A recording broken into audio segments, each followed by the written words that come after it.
అందరికీ నమస్కారం. ఈరోజు మనం ఏం చెప్పుకోబోతున్నామంటే శివునికి మూడో కన్ను అనేది ఎలా వచ్చిందని చెప్పుకోబోతున్నామండి. ఒకానొక రోజు శివుడు ధ్యానంలో నిమగ్నమై ఉన్న సమయంలో ఆ స్థలానికి ఆయన భార్య పార్వతీదేవి విచ్చేస్తుంది. ఆయన ధ్యానంలో ఉండడాన్ని గమనించి పార్వతీ భర్తను సరదాగా ఆట పట్టిద్దామని మనసులో అనుకుంటుంది. శివుడి వెనుక నుంచి వెళ్ళి తన రెండు చేతులతో ఆయన రెండు కన్నులను మూస్తుంది. అయితే శివుడి ఎడమ కన్ను చంద్రుడిని, కుడి కన్ను సూర్యుడిని సూచిస్తుంది.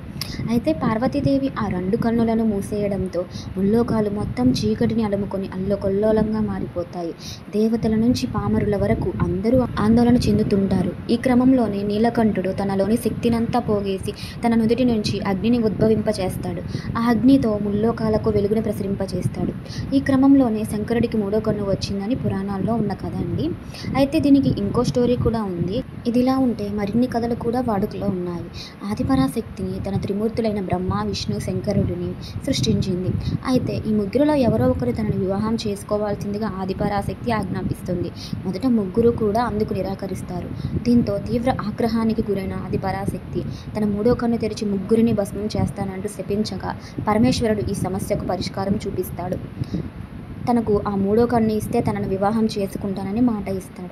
అన్నట్టుగానే ఆదిపరాశక్తి శివుడికి మూడో కన్ను ప్రసాదిస్తుంది. ఆ మూడో కన్ను పొందిన వెంటనే శివుడు దాన్ని తెరిచి ఆదిపరాశక్తిని భస్మం చేస్తాడు.